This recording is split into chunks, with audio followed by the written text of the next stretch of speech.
dia, pessoal! Vamos lá para mais uma aula de história, certo? Com o nosso livro de história, caderno 2, eu e Tia Ju, iremos iniciar a nossa aula de história. Como vocês puderam perceber, nós estamos aqui, toda caracterizada em clima junino, com bandeirinhas, blusas xadrez, porque estamos nesse mês, um mês frio, de comidas típicas, de festa, de dança. Então estamos aqui para homenagear esse mês, certo? Vamos lá, Tia Ju? E vamos trabalhar hoje o seguinte tema: dividindo espaços em comunidade.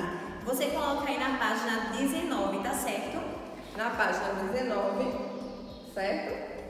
Nós iremos iniciar fazendo uma leitura de imagem, Tia Ju? O que é que a gente consegue observar aí nessa imagem? Vimos que é um parque, tá certo? Onde tem crianças brincando na areia, brincando no balanço, pessoas conversando, tá certo? E depois dessa leitura de imagem, a gente segue com um questionamento que existe nessa página. O que você vê na imagem? Então a gente vê o quê? A fotografia registra uma praça pública, com crianças brincando e adultos aproveitando um tempo de lazer, que é normal no cotidiano de qualquer pessoa, A gente tem praça em nossa cidade e isso é bem normal, Rafa? Sim. Aí a segunda pergunta é o seguinte: alguns lugares parecidos em sua cidade que você vive? E temos sim na nossa cidade, Temos aqui um exemplo, tá certo? Temos a praça daqui da Matriz, temos a Praça do Livramento, temos a Praça da Bela Vista. Então, existe sim um lugar parecido aqui na nossa cidade, tá certo?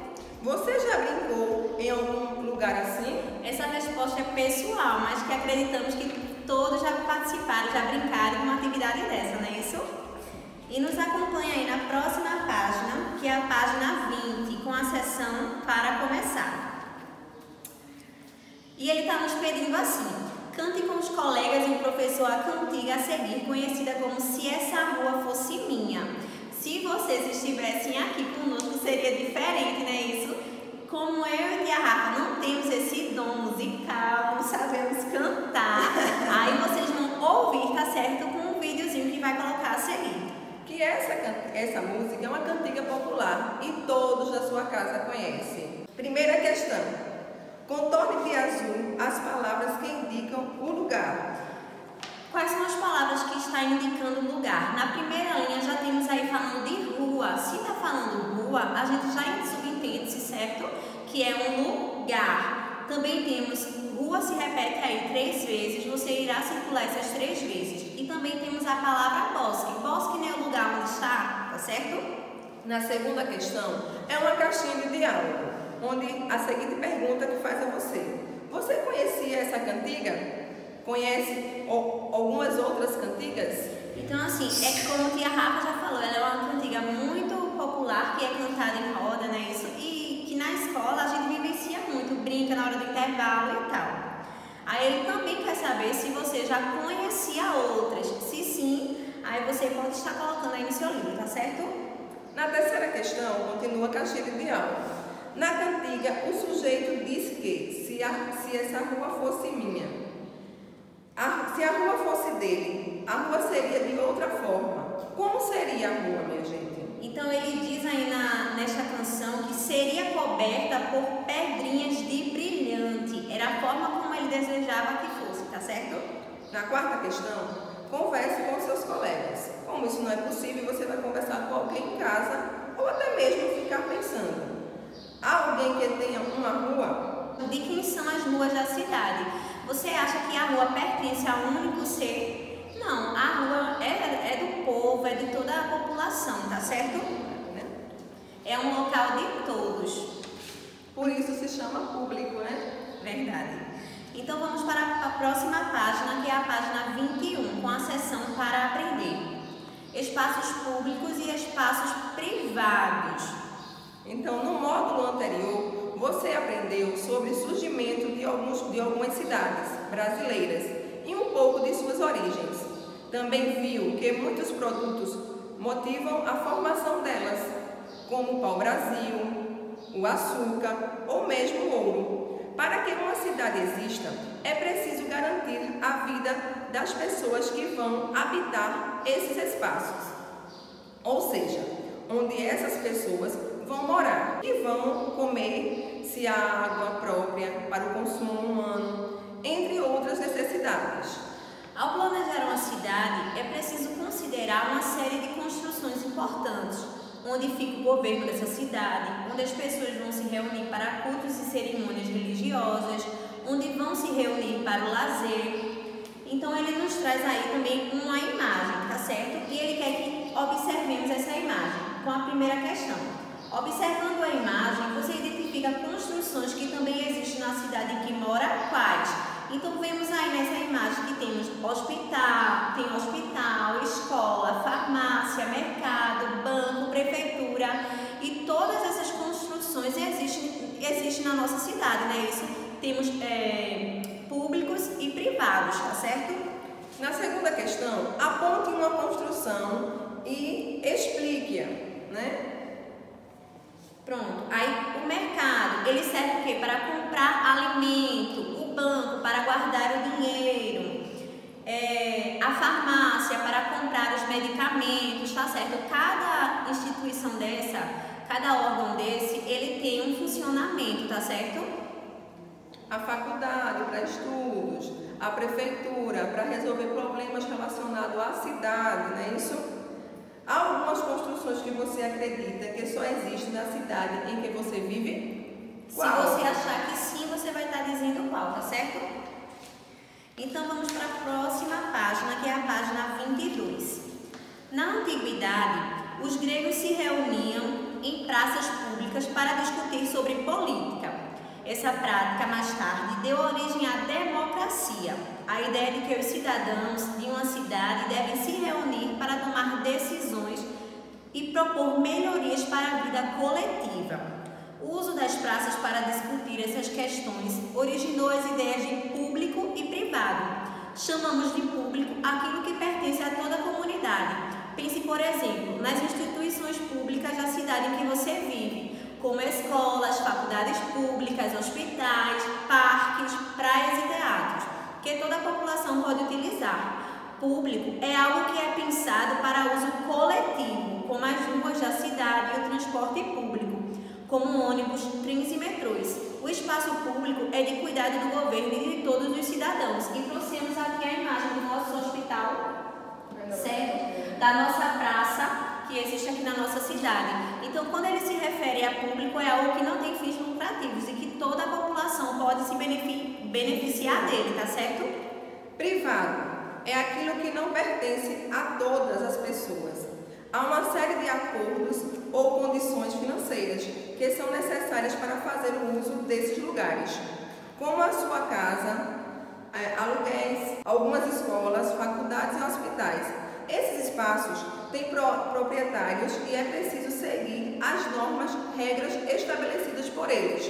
Por exemplo, existem hospitais públicos, hospitais privados, que é aquele que a gente tem um plano de saúde, ou até mesmo quem não tem plano de saúde precisa pagar para obter os serviços desses locais, certo? Como também tem escola, como a nossa é uma instituição privada, tá certo? Que para quem estuda aqui necessita pagar, tá certo? Mas também temos as escolas que são públicas, para quem não pode pagar por esse recurso, tá bom? Certo. Em casa, é comum que nossos pais ou familiares criem regras para a preservação do espaço e a harmonia entre todos os moradores. Essas regras se aplicam a qualquer pessoa que for convidada para visitar a sua casa. E quando pensamos assim em casa, ela é o quê? Público ou privado? Claro que ela é privada, só vai usufruir dela, certo? Quem for convidado pelos seus donos, né, Rafa? Exatamente. Na página 23, nós temos aqui gotinhas de saber. Mas é público ou privado? Há alguns espaços que, mesmo sendo privados, podem ser utilizados como se fossem espaços públicos. É o caso das lojas, shoppings, supermercados ou cinemas, por exemplo. Esses locais têm proprietários, os donos desses espaços, mas recebem a população porque tem interesse de comercializar seus produtos, de vendê-los. Na primeira questão, nós temos o seguinte: Destaque as imagens do material complementar 1, nas páginas 169, e colhe nos espaços corretos, identificando os espaços que são públicos e os que são privados. Então, aqui nós temos espaços públicos e espaços privados. E você vai colar, né, Rafa? Na respectiva imagem, certo? Então, vamos para a segunda questão. A cidade em que você mora tem espaços públicos. Você já frequentou algum desses locais? Qual? Temos espaços públicos, né? Isso, pessoal. Temos praças, escolas municipais, parques, hospitais. E aí você vai estar respondendo se você já participou ou não, se já frequentou ou não, tá certo? Então vamos agora para a página 24. Os espaços públicos da sua cidade. Você costuma brincar ao ar livre? Praças, parques e praias são exemplos de espaços públicos das cidades dedicados ao lazer das pessoas. Quer falar? Por enquanto, gente, a gente não está utilizando esses espaços por conta, né, devido ao coronavírus, não é isso? Mas que a gente já participou e que depois que passar também esse problema do coronavírus, nós iremos frequentar novamente. É nosso dever como cidadãos conhecer e desfrutar os espaços que são de direito da população, seja de lazer, seja de educação, transporte, locais históricos e culturais. Museus e bibliotecas são espaços que contam um pouco da história de uma comunidade e garantem acesso ao conhecimento. Nesses locais é possível aprender e se divertir. Então tem aí, pesquisem em um museu ou biblioteca pública que existe na cidade em que você vive. Depois, imprima, recorte ou cole no espaço abaixo a fotografia desse local. Escreva uma legenda para apresentar esse espaço e diga qual foi a importância dele. Então fica aí uma atividade para você fazer, tá certo? Após essa aula, você irá fazer essa pesquisa, tá certo? E observando ainda nessa página, vemos aí o Real Gabinete Português de Leitura. Fica na cidade do Rio de Janeiro e foi fundado em 1837. Também temos o Museu da Inconfidência, é um museu histórico que fica na cidade de Ouro Preto e ajuda a preservar a memória do passado brasileiro. Certo. Na página 25, vem falando sobre a cidade é nossa. Será que a cidade é nossa, Tia Ju? Vamos saber, né? Dizer que um espaço é público não quer dizer que podemos fazer o que quisermos neles. Os espaços públicos também têm regras criadas para garantir a boa convivência entre as diferentes pessoas que frequentam esses lugares, além de assegurar a preservação do local e a segurança de todos os visitantes.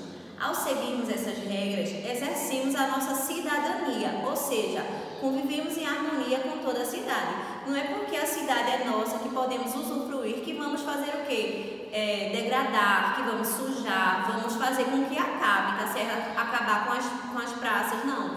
Devemos ter a consciência de cuidar, tá certo? Cuidar do meio ambiente, cuidar da nossa cidade, cuidar de tudo aquilo que conquistamos, de tudo aquilo que temos, tá certo? Porque esses espaços são nossos. Gente, vocês irão aprender, né, no decorrer da vida de vocês, que tudo que a gente compra, a gente paga impostos. E esses impostos que é arrecadado, ele é utilizado para garantir, né, a limpeza, a organização desses espaços públicos que são usufruídos pela gente. Os espaços públicos da cidade em que vivemos pertencem a todos os habitantes, quer dizer que pertencem a todo mundo, tá certo? Devemos cuidar deles porque são nossos. Vamos pensar em algumas atitudes que possam ser tomadas por nós para cuidar da nossa cidade? Veja alguma delas. Não jogar lixo nas ruas. Participar de coleta seletiva de lixo ajuda a separar o lixo em casa. Muitas vezes a gente se depara, né, com pessoas mexendo nos lixos. São os catadores de reciclagem. Então nada impede que você e sua família possam separar esse lixo, os plásticos, os papelões, e colocar em uma bolsinha separada daquele lixo que tem na nossa casa, certo? E até mesmo o vidro. Quantas vezes a gente quebra um copo, alguma coisa em casa e colocamos de todo jeito, né, isso dentro da bolsa. E assim, devemos pensar que existem trabalhadores, pessoas que vão fazer essa coleta, que vão pegar, que pode se cortar, tá certo? Então devemos ter o quê? A consciência e pensar no próximo. Regar as plantas do jardim é prezar pelas árvores da cidade. Ao levar o cachorro para passear, recolha o cocô do cachorro, cubra e acompanhe as ações dos políticos, cobrar e acompanhar as ações dos políticos é importante, porque todas as vezes em que eles têm aquelas eleições, eles prometem coisas, então a gente precisa cobrar, acompanhar as ações que eles estão fazendo em benefício da nossa cidade. É muito importante isso. E temos aí a primeira questão. Escreva outras duas maneiras de cuidarmos da cidade. Então podemos o quê? Usar mais o transporte público, visitar museus, lutar pela saúde e pela educação local. Agora, nossa outra tarefinha será no nosso caderno de atividades. Na segunda questão, Tia Ju, por que é importante cuidar dos espaços públicos da cidade? Porque a cidade é de todos, por isso somos responsáveis tanto pelo uso quanto pelo cuidado dos espaços. Preservar esses espaços garante que eles estarão sempre disponíveis para o público, tá certo? Se a gente cuidar agora, a minha filha vai usufruir, a filha dela também vai utilizar, tá certo? Agora, se a gente tiver um mau uso agora, quer dizer que no futuro possa ser que algo deixe de existir, não é isso? Verdade, então é muito importante a preservação, não é isso? Então vamos agora para a página 27, para praticar. Agora é com você. Utilize os adesivos do material complementar 4 da página 177 e colhe nos espaços corretos. Então temos aí espaços de uso individual e temos espaços de uso coletivo. Esse de uso individual, o que é que a gente pode pensar? Na nossa casa, tá certo? E os demais a gente vai encaixar ele em espaços de uso coletivo, como hospital, praças, museu, porque lá não é um lugar que vai apenas uma pessoa, vai apenas uma família, e sim toda a população, tá certo? Na segunda questão, as crianças na cidade em que você vive têm muitos locais públicos para brincar? Escreva 2 exemplos. Você pode estar citando praças, parques, tá certo? Então vamos para a página 28. Vamos testar. Observe atentamente o mapa a seguir. Sobre ele, podemos dizer que letra A. Há apenas um espaço público, um hospital municipal. Então a gente vê aí que não, tem a escola e tem o hospital, tá certo? B. Há alguns espaços públicos como hospital, escola e praça. Verdadeiro. C. A praça é um espaço privado. Já vimos que não, que ele é um espaço público. D. Não existe espaço público no mapa. Falso também, que a gente já viu que tem, tá certo? Então, para concluir, nós estudamos. As cidades possuem espaços públicos e privados. Os espaços públicos são de uso de toda a população, como ruas, transporte público, escolas e etc. Os espaços privados têm um dono, um proprietário que estabelece as regras do espaço e que pode ou não restringir o acesso ao público, tá certo? Próximo. Os espaços públicos também têm regras criadas para garantir a boa convivência entre as diferentes pessoas que frequentam esses lugares. O governo administra os espaços públicos, mas o cuidado depende da participação de todos os cidadãos que moram na cidade. Então, assim, nós cidadãos devemos ter o prazer de... Deixa eu ler novamente, né? Nós cidadãos. Então, nós cidadãos devemos cuidar, tá certo? De tudo isso que temos, tá certo? A cidade é nossa. Então, pela cidade ser nossa, gente, tudo que é da gente, a gente tem que ter cuidado, a gente tem que manter, preservar. Então, vamos preservar nossa cidade, não é isso? Vamos preservar esses espaços, os privados, que é a nossa casa, não é isso? Então, vamos preservar por ela, pela harmonia também, a organização dela, não é isso? E também nos espaços públicos. Do mesmo jeito que você cuida do que é seu, da sua casa, né? Isso que se diz privado, o que é seu, você deve cuidar daqueles espaços públicos que todos nós utilizamos, tá certo? E essa foi a nossa atividade, nossa aula de história. Espero que vocês tenham compreendido. Um beijo e fica com Deus. Obrigada, tá, por deixar a gente entrar aí. Beijo!